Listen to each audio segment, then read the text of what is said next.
अपने एक दिवसीय निजी कार्यक्रम के तहत फिल्म अभिनेता सह दिल्ली के भाजपा के सांसद मनोज तिवारी शुक्रवार शाम बक्सर पहुंचे, जहां बिहार एवं दिल्ली सरकार पर जमकर साधा निशाना।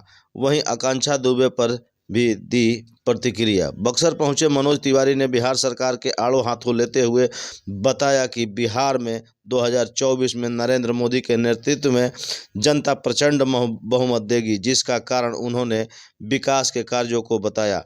अगर कहीं कुछ अगर हो जाए तो उसकी जिम्मेदार क्या भाजपा है? इसके पहले जब बिहार में सरकार भाजपा की थी तो उस वक्त कैसे इन सब चीज़ों पर नियंत्रण कर रही थी? मुझे लगता है कि नीतीश जी को इस वक्त याददाश्त की भी दिक्कत हो रही है। नीतीश जी अति महत्वाकांक्षा में अपनी ज़मीन खो चुके हैं, इसका एहसास उन्हें 2024 और 25 में होगा।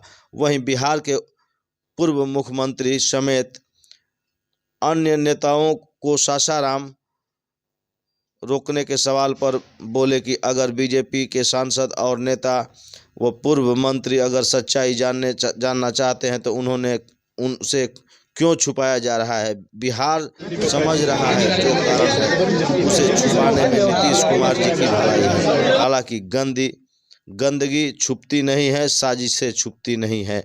वहीं जातिगत जनगणना पर भी मनोज तिवारी की प्रतिक्रिया उन्होंने कहा, और आप इसे सुने। मनोज तिवारी ने दिल्ली के मुख्यमंत्री अरविंद केजरीवाल पर भी पत्रकारों के सवाल पर जवाब देते हुए कटाक्ष किए।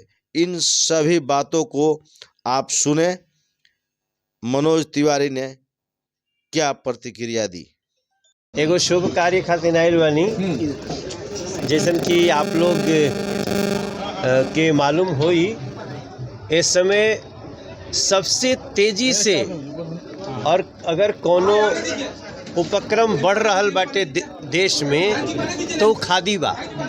सबसे तेजी से बढ़ने वाली आय के हिसाब से भी, रोजगार के हिसाब से भी और अपने पूरे मार्केट में अपने दबदबे के हिसाब से भी अगर कोई सबसे महत्वपूर्ण उपक्रम आजकल है तो वो खादी है। और यहाँ बक्सर में खादी के एक शोरूम खुलल बाटे, संतोष रंजन जी और उनका साथी मिलके खोलले बा। तो हमरे खातिर ही बहुत खुशी के बात बाटे। एकरा शुभ उद्घाटन पे हम आयल बानी और यही बहाने बक्सर के पवित्र धरती के छुए के मौका भी मिल गई। बाकी तो हम कहीं भी रहीं, बक्सर हमारा अंदरे बा और हम बक्सर के भाव, बक्सर के महत्व में ही हमनी के दिल्ली होके, देश होके, दुनिया होके ओकरा में घूमत नहीं जा। तो लेकिन ये बात सही कहनी कि थोड़ा गैप भइल बा, थोड़ा लंबा गैप बाटे, लेकिन जे जहाँ बा अपन कर्तव्य के पालन करता बक्सर हृदय में बा। असल में दिल्ली के मुख्यमंत्री अक्सर ऐसा बात कहेला जहाँ लगेला कि दिल्ली के मुख्यमंत्री शायद कोनो साइड वाली व्यवस्था से पढ़ले बड़ा। उनका पढ़ाई पर, उनका ज्ञान पर बहुत हमरा आश्चर्य होला। कोर्ट बीजेपी नहीं हो सकती है, कोर्ट आपको लगातार बेल नहीं दे रही है क्योंकि आपके अपराध की जड़ें गहरी हैं। अब अगर आप यही कोई पढ़ाई पढ़े हैं कि कोर्ट के भी किसी पार्टी की संज्ञा दे दे तो फिर मैं समझता हूँ वो व्यक्ति लोकतंत्र को समझता नहीं है। और जहाँ तक हमारी जानकारी है, दिल्ली में अब अरविंद केजरीवाल के राजनीतिक पतन का समय है। आप देखे होंगे कि पिछले चुनाव में उनका 13% वोट घटा है दिल्ली में, और इस 13% के घटाव के बाद जो हर गली में, सड़क पे इस समय एक ही बात चलती है कि अरविंद केजरीवाल सच में झूठा नंबर 1 हैं और वो जो भ्रष्टाचार के पूरी तरह से दलदल में घुस गए हैं। आज दिल्ली पोल्यूशन में भी सबसे बड़ी है। दिल्ली की यमुना जी गंदगी में ऐसी हो गई हैं कि हमें यमुना मैया की जय कहते हुए 100 बार सोचना पड़ता है। ये संतों की नगरी है बक्सर। वो दिल्ली में आजकल जो वहाँ के रहने वाले लोग हैं वो 10 साल पहले दम तोड़ रहे हैं। तो आखिर आपने दिया क्या? गंदा पानी दिया और सिर्फ एक झूठा भरोसा दिया है, अब वो टूट चुका है। मनोज जी कि 2024 में बिहार बहुत प्रचंड रूप से नरेंद्र मोदी जी के समर्थन दी और एकरा पीछे नरेंद्र मोदी जी के काम बा, चाहे वो सड़क के रूप में होके, चाहे वो पर्यटन के रूप में दुनिया के आकर्षित करे खातिर होके, और फिर चाहे गांव-गांव के गरीब से गरीब व्यक्ति, वही व्यक्ति जो कल तक 500 रुपया भी अगर सरकार से पाता था तो उसको कम से कम 300 रुपया दे देना पड़ता था, आज उस बैंक का अकाउंट होल्डर है, जनधन अकाउंट में उसका 2 लाख का, 3 लाख का, 4 लाख का इंश्योरेंस भी है। तो मुझे नहीं लगता है कि किन्हीं लोगों के राजनीतिक एक गठन करने से, गठबंधन करने से नरेंद्र मोदी जी का कोई नुकसान हो। मेरा मानना इस बार बिहार संपूर्ण सीट न दे।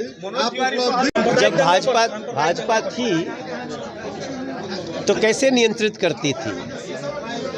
मुझे लगता है नीतीश जी को ना अब शायद याददाश्त की भी दिक्कत है, तो नीतीश जी अपनी एक अति महत्वाकांक्षा में ज़मीन खो चुके और इसका एहसास उनको 2024 में भी होगा, 2025 में आवे वाला बा। अभी रास्ता में रहनी तो जियो के फ़ोन आयल हमरो पास, तो ठीक बाटे, हमनी के सब दोस्त साथी लोग करते हैं, हमरो जरूरत पड़ी तो करब। भोजपुरी के बढ़ावे खातिर और भोजपुरी के सम्मान खातिर बहुत कुछ संसार में हो रहल बा और हमनी के गर्व बा। दंगा क्षेत्र में भाजपा को जाने पर नो एंट्री लगा दी गई बिहार में सासाराम क्योंकि हुआ है। ऐसा तभी होता है ना जब बीजेपी के जो लीडर हैं, सांसद हैं, विधायक हैं, जो पूर्व मंत्री हैं, अगर वो जानना चाहते हैं सच्चाई तो उसको क्यों छुपाया जा रहा है? बिहार समझ रहा है कि जो कारण है उनको छुपाने में इस समय नीतीश कुमार की भलाई है, लेकिन गंदगी छुपती नहीं है, साजिशें छुपती नहीं। देखिए, बिहार के एगो बड़ा सुंदर यात्रा शुरू भइल रहे, बीच में 1.5-2 साल से गड़बड़ाइल बा, वापस अब बिहार के समझ में आ गिल बा कि जाति पात के चक्कर में हमनी के नुकसान नहीं करे के एकमात्र निदान बीजेपी। मनोज बक्सर से चुनाव लड़ने के लिए जातीय कोड निकला है बिहार में, पता है सर? बिहार में जातीय कोड आया है। जिस प्रकार से सत्य सनातन जगह है, जिस प्रकार से हिंदू जगह हैं, तो कुछ ऐसे लोग जो लगातार सत्य सनातन और हिंदू की जड़ों के चोट करते रहे हैं, वो परेशान होकर जातियों का बंटवारा करना बड़ा दर्दनाक है। वो आकांक्षा दुबे की मौत, मैंने भी उनके परिवार के लोगों से भी बात की, मैंने उनसे ये भी कहा है कि अगर आपको जो जांच चल रही है, एफआईआर जो हुए हैं, उससे इतर भी किसी के ऊपर शंका है तो लिख के बताएं, और मैं अगले 5-7 दिन में उनके घर भी जाऊंगा। ऐसी हमारी बातचीत हुई। माता जी आरोप लगा रही है कि बड़े बड़े नेताओं के हाथ में अपराधी को बचाने के लिए। मैं समझता हूं उनको इस तरह की आशंका में नहीं पड़ना चाहिए। हम सब हैं, आकांक्षा दुबे को न्याय मिलेगा, जो दोषी होगा वो बिल्कुल नहीं बच पाएगा। जितना है हमारे राजनीति के अलावे और कब आइएगा इंडस्ट्री? बहुत दिनों से नहीं आ, तो ये सब सवाल है। अरे अब जवन करत नहीं तो बड़ा जरूरी बा।